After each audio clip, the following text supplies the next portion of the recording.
Good morning.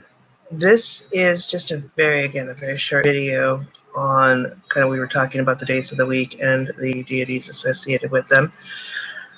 We've gone through the Norse gods, and I have not done enough research to tell you why we only have 6 days in the Norse gods.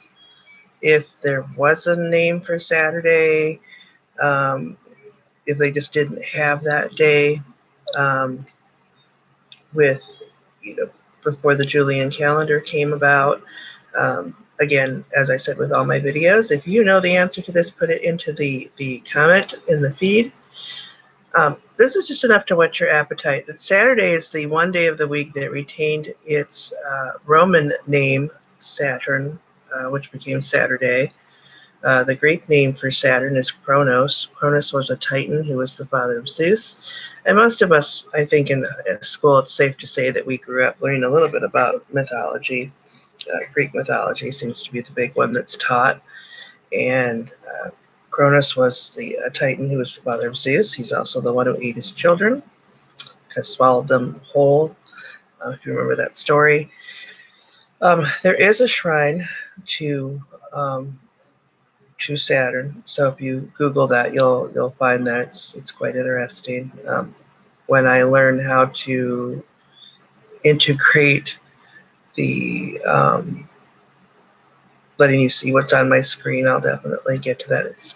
I will have to have my son, who is the YouTube person, to show me how to do this. That said, there's the Hermetic rite of Saturn.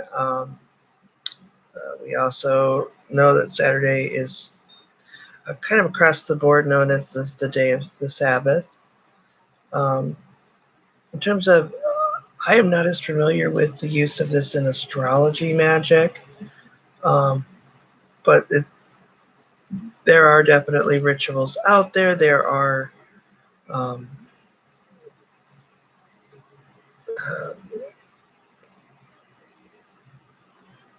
suggestions for your altar, what to leave for Saturn, and so forth if you're working with them.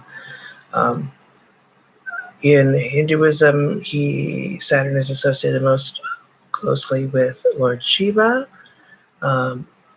In Semitic, I was interested that it said that it was associated with El, and in Egyptian mythos, they have said that Saturn is the father of Isis. So definitely across the board that Saturn has had its influences, kind of from the beginning of time.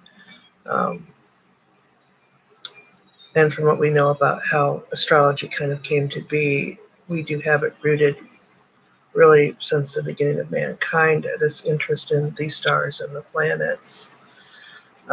My dealings with the planets tends to come from other friends and witches who have a little bit more understanding about, how these planets influence us. For example, like we're in Pluto right now. So I learned from them. I'm always open to having your comments in the comment section. Leave me a note if there's other things that are associated with these, or in terms of the astrology, kind of how this works. I'm still learning about some of that. And I know that it can be really, really in-depth. But the best thing anybody can do is to go Google it. I'm just one little, whetting your appetite.